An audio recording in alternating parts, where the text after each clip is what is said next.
Hey guys, Derek here. Today we're going to be talking about pre-diabetes, and I like to call diabetes cancer's buddy, just because, just like cancer, diabetes is becoming extremely common in people that we know. I mean, you will know somebody within your group of friends, family, coworkers that has diabetes. Very similar to cancer, okay? And it's becoming more and more rampant as the obesity epidemic gets worse and worse. So let's go through what being a pre-diabetic is, what it means, and maybe how you can prevent it, and what to look for, okay? So let's go into this stuff. So, although if you do get diagnosed with pre-diabetes, that's a scary thing because you're on your way to getting type 2 diabetes. But the diagnosis does give you time to prevent it. So if you make some serious life changes quickly, you can prevent diabetes, okay? So it's not the end of the world. And in fact, it's a wake-up call that a lot of us need, okay? So let's go into this and take a look at what it looks like. So first, what is pre-diabetes? Well, let's look at this. So a couple of things. If you go to the doctor, you're going to have higher than normal blood pressure, or blood sugar, sorry. You may have early stages of damage to your circulatory system and heart. Remember, it will not automatically turn into type 2 diabetes. That if you are diagnosed as a pre-diabetic with high blood sugar levels, you can make some changes and impact it significantly. And really what it is, if you get diagnosed with pre-diabetes, it's really just a wake-up call. Hello, you need to change your life, okay? And if you don't, chances are you'll get diabetes. But if you do, you will be able to beat it, okay? And what they're saying is it's about a 10-year window. If you get diagnosed with pre-diabetes, wake up, give your head a shake, change your life. Otherwise, be prepared to develop diabetes in less than 10 years. Okay, which is huge because pre-diabetics now, it's getting found in people very young, in their 20s and 30s. It's not in their 40s, 50s, 60s. So in 10 years, you get diagnosed at mid-30s, mid-40s, all of a sudden you're diabetic, okay? Changes your life forever. You can't turn that one around, okay? But you can turn pre-diabetes around. So let's go into this with a little more detail.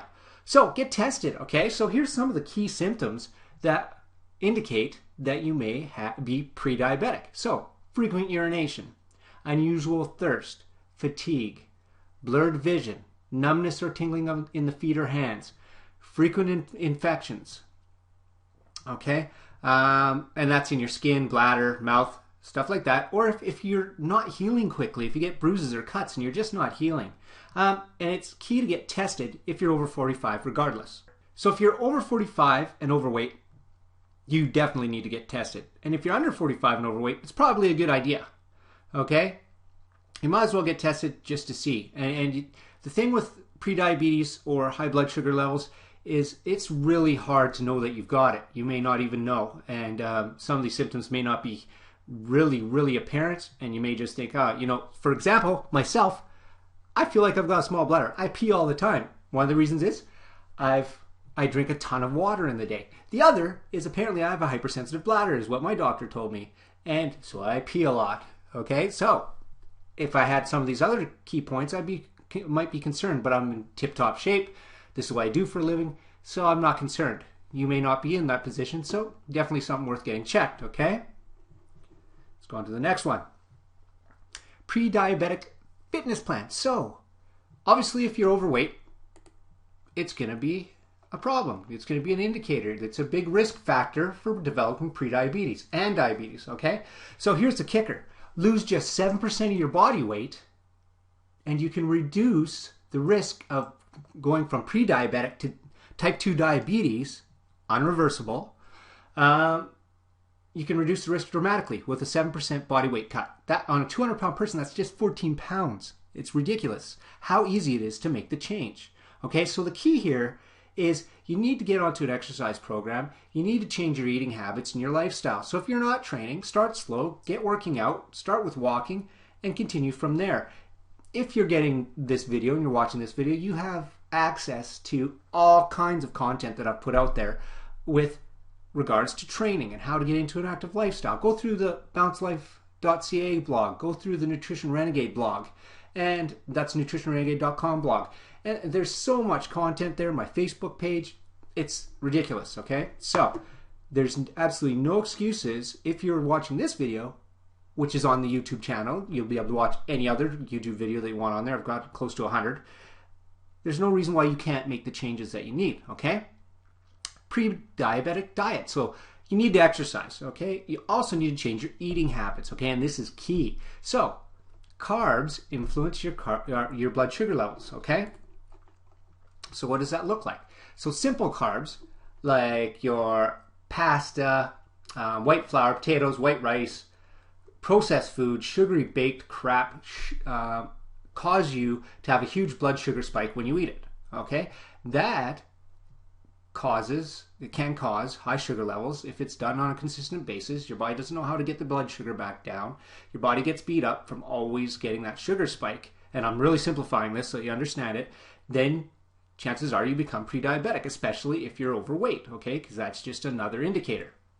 Complex carbs do the opposite. So what they do, like your whole grains, stuff like that, they digest slowly, which means there's less of a blood sugar spike, which means that your blood sugar levels stay stable. Okay, I hope that makes sense. The other thing that you want to be doing is getting a high fiber diet.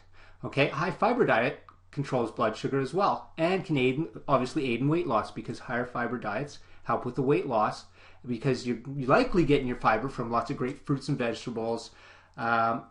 Choose those veggies with a low starch content. So instead of veggies like yams, potatoes, stuff like that, pick stuff like broccoli, carrots, cucumbers, tomatoes, squash, leafy greens, asparagus, green beans, stuff like that.